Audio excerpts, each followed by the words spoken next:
On est à la 5e édition des Journées Andy Day, manifestation régionale avec des partenaires qui nous sont chers, mais c'est aussi surtout un grand rendez-vous du handicap, c'est le plus grand rendez-vous du handicap de la Caraïbe.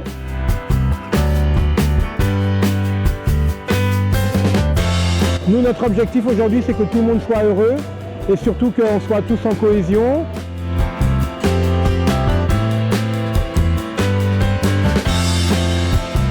On est très heureux à Andy Défi d'être associé avec la région Guadeloupe pour cette seule et unique manifestation régionale et qu'on a un grand bonheur à recevoir l'ensemble des Guadeloupéens sur cette 5e édition des Journées Andy Day.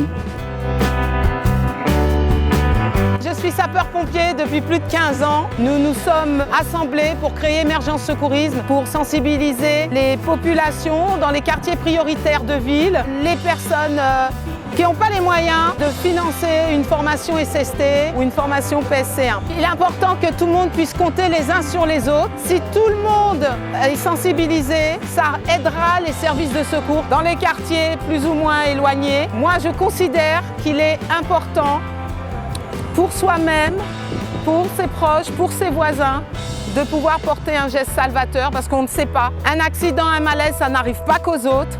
Et il est important de se dire « Ah, je sais que j'ai un voisin, une voisine, j'ai mon enfant qui pourra me sauver la vie ». Nous sommes ici à Andy Days pour sensibiliser les jeunes et les moins jeunes à la prévention des risques majeurs et surtout à la prévention des gestes qui sauvent. Aujourd'hui, les jeunes étaient très engagés, très intéressés pour apprendre à faire des bandages, à faire un massage cardiaque, utiliser le défibrillateur via le casque virtuel. Happy Andy Days!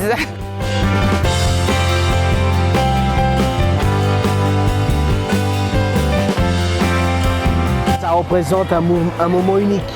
C'est unique parce que le fait de pouvoir voir tout ce monde, le fait que nous, les personnes en situation de handicap, on puisse faire des activités sportives ensemble, ben, c'est ça qui est beau. Parce que c'est une grande difficulté que nous on a, c'est bien sûr de se faire comprendre, de se dire on est des êtres humains comme tout le monde. Donc c'est ça qu'on demande en fait, donc c'est vraiment magique. Moi la première fois que je suis venu, j'ai pris une claque, j'en ai encore des chairs de poule à chaque fois, c'était magique.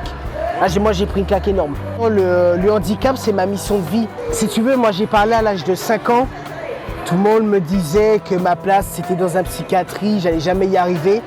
Et j'ai pu avoir mon bac, mon BTS, ma licence pro en poche et mon master. Donc ça a été vraiment un vrai combat. Et c'est pour ça que je veux devenir journaliste, c'est parce que je veux montrer aux personnes en situation de handicap et même aux personnes qui vivent la différence de leur dire mais que tout est possible. Alors c'est un combat, il faut se donner les moyens, il faut croire en soi, mais le travail va payer. Il existe des choses, on est encore dans l'évolution, il y a encore des combats à mener. Mais j'y crois. J'y crois parce que grâce à la volonté et aussi grâce à la motivation qu'on a chacun d'entre nous, on va y arriver tous ensemble. Seul on va vite et ensemble on va plus loin. Et on y arrivera vraiment tous ensemble.